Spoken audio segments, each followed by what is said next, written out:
शास्त्र में बहुत सूक्ष्म विवेचन है, बहुत सूक्ष्म उसके चर्चा भी है, एक एक विषय पर हजारों पेजेस का उसमें कथन है, पर हम यहाँ बिल्कुल स्थूल हमें जितना आवश्यक है उतने लेकर हम आगे बढ़ेंगे।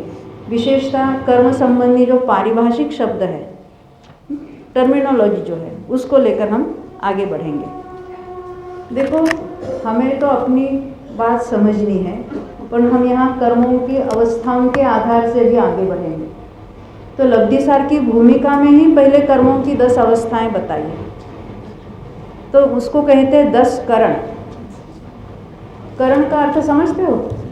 करण के कोई अर्थ बताएंगे कोई आप? हाँ, कौन बताना चाहते हैं? चेतन, मालूम है करण के क्या क्या अर्थ होते हैं? करण परिणाम को कहते हैं, सूत्र, करण गणित के सूत्रों को कहते हैं, फॉर्मेट। अंतःकरण होता है। हाँ, अंतःकरण, ये मन को भी अंतःकरण कहते हैं, करण इंद्रियों को कहते हैं। करण ये करण कारक भी होता है। तो एक ही शब्द के अनेक अर्थ होते हैं। यहाँ 10 करण यानी 10 अवस्थाएं, किसकी? कर्मों की। ये अवस्थाओं के नाम है, किसी कर्म के नाम नहीं है। बंध नाम का कोई कर्म है क्या?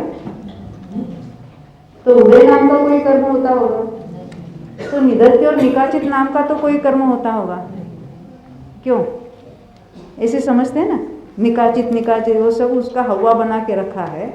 ये निकाचित और निदत्य नाम के कर्म बंधेंगे, वो कोई कर्म का नाम नहीं है, वो कर्म की अवस्थाएं होती है। हाँ, वो कब होती है, क्या होती है, वो अवस्थाओं का कैसा नाश होता है, वो सारी चर्चा आएगी। अभी हम उसके 10 नाम देखेंगे। यहाँ जो ब्लैक बोर्ड है ना, उस पार वाला, उसमें ये कर्म के 10 नाम लिखे अवस्थाओं के। मैं पढ़ूंगी, आप यहाँ देखना बोर्ड पर, ऊपर लिखा है 10 करण। ये कर्मों की 10 अवस्थाएं हैं।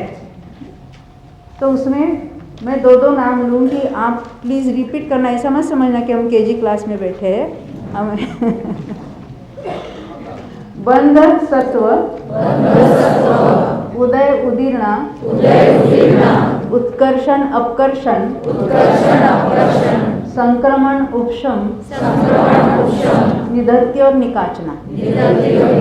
वो निकाचना के बदले निकाचित कर्म ऐसा भी कहते हैं, बात एक ही है। ये कर्म की 10 अवस्थाएं हैं।